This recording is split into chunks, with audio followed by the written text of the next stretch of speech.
રામ નામ જપવાના ફાયદા. રામ નામ કેવી રીતે જીવન બદલી શકે? તો નમસ્કાર મિત્રો, શું માત્ર રામ નામનો જાપ કરવાથી જીવન બદલાઈ શકે? શું ખરેખર રામ નામમાં એટલી શક્તિ છે કે તે માણસના દુઃખ, ભય, ચિંતા અને નકારાત્મકતાને દૂર કરી શકે? શું કારણ છે કે મહર્ષિ વાલ્મીકીથી લઈને તુલસીદાસજી સુધી અને અનેક સંતોએ રામના નામને જીવનનો આધાર બનાવ્યો? આજે આપણે જાણીશું રામ નામના એવા ચમત્કારિક ફાયદાઓ વિશે જે તમારા જીવનને અંદરથી બદલી શકે છે. વિડીયો અંત સુધી જરૂર જોતા રહેજો, કારણ કે અંતમાં હું તમને રામ નામ જાપ કરવાની એક ખાસ રીત જણાવીશ જે ઘણા સંતો દ્વારા જાણવામાં આવી છે. ભાગ 1, રામ નામનું મહત્વ. મિત્રો, હિન્દુ ધર્મના નામ સ્મરણને ખૂબ જ મહત્વનું આપવામાં આવ્યું છે. શાસ્ત્રોમાં કહેવામાં આવ્યું છે કે કળિયુગમાં સૌથી સરળ સાધના ભગવાનના નામનો જાપ છે. રામ નામ માત્ર એક શબ્દ નથી, તે શક્તિ છે, તે વિશ્વાસ છે, તે આત્માની શાંતિનો માર્ગ છે.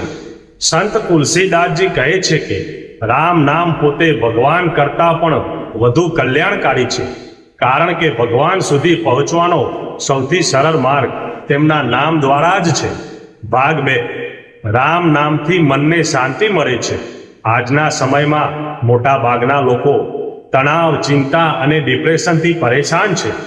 મન સતત દોડતું રહે છે, પરંતુ જ્યારે વ્યક્તિ રામ નામનો જાપ કરે છે ત્યારે મન ધીમે ધીમે શાંત થવા લાગે છે. શ્રી રામ, શ્રી રામ, આ શબ્દો મનમાં સકારાત્મક ઉર્જા ઉત્પન્ન કરે છે.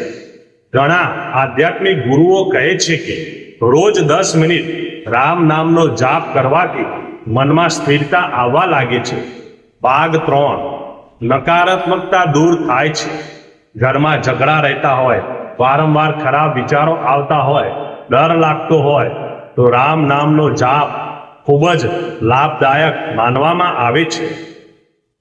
શાસ્ત્રો અનુસાર જ્યાં ભગવાનનું નામ લેવામાં આવે છે ત્યાં નકારાત્મક શક્તિઓ ટકી શકતી નથી. તેથી ઘણા લોકો સવારે અને સાંજે શ્રી રામ, રામ, જય જય રામનો જાપ કરે છે. ભાગ 4, જીવનમાં આત્મવિશ્વાસ વધે છે. મિત્રો, ભગવાન શ્રી રામનું સમગ્ર જીવન આપણને ધીરજ અને હિંમતનો પાઠ શીખવે છે. વનવાસ હોય, રાવણ સાથે યુદ્ધ હોય અથવા અનેક મુશ્કેલીઓ, શ્રી રામ ક્યારેય ધર્મનો માર્ગ છોડ્યો નહીં. જ્યારે આપણે તેમના નામનો જાપ કરીએ છીએ ત્યારે આપણા અંદર પણ હિંમત અને આત્મવિશ્વાસ વધે છે. ભાગ 5, રામ નામ અને કર્મફળ. શાસ્ત્રોમાં કહેવામાં આવ્યું છે કે રામ નામના જાપથી મન શુદ્ધ થાય છે. જ્યારે મન શુદ્ધ બને છે ત્યારે વ્યક્તિ સારા કર્મ કરવા લાગે છે.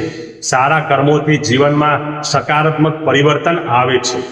આથી રામ નામ કોઈ જાદુ નથી, પણ જીવનને સાચી દિશામાં લઈ જતું દિવ્ય સાધન છે. ભાગ 6, વાલ્મીકી ઋષિની કથા. વાલ્મીકી ઋષિ પહેલા રત્નાકર નામના લૂંટારા હતા. જ્યારે તેમણે મરાનો જાપ શરૂ કર્યો ત્યારે તે ધીમે ધીમે રામ રામ બની ગયું. આ જાપની શક્તિએ તેમના જીવનમાં એવો પરિવર્તન લાવ્યો કે તેઓ મહાન ઋષિ બની ગયા. આ ઘટના દર્શાવે છે કે ભગવાન નામ માણસને અંદરથી સંપૂર્ણ રીતે બદલી શકે છે. અંતિમ સંદેશ મિત્રો, રામ નામ માત્ર શબ્દ નથી, તે ભક્તિ છે, તે વિશ્વાસ છે, તે આત્માની શક્તિ છે. જો તમે દરરોજ સવારે માત્ર 108 વખત શ્રી રામ, જય રામનો જાપ કરો છો તો ધીમે ધીમે તમારા વિચારો, સ્વભાવમાં અને જીવનમાં સકારાત્મક પરિવર્તન જોવા મળશે.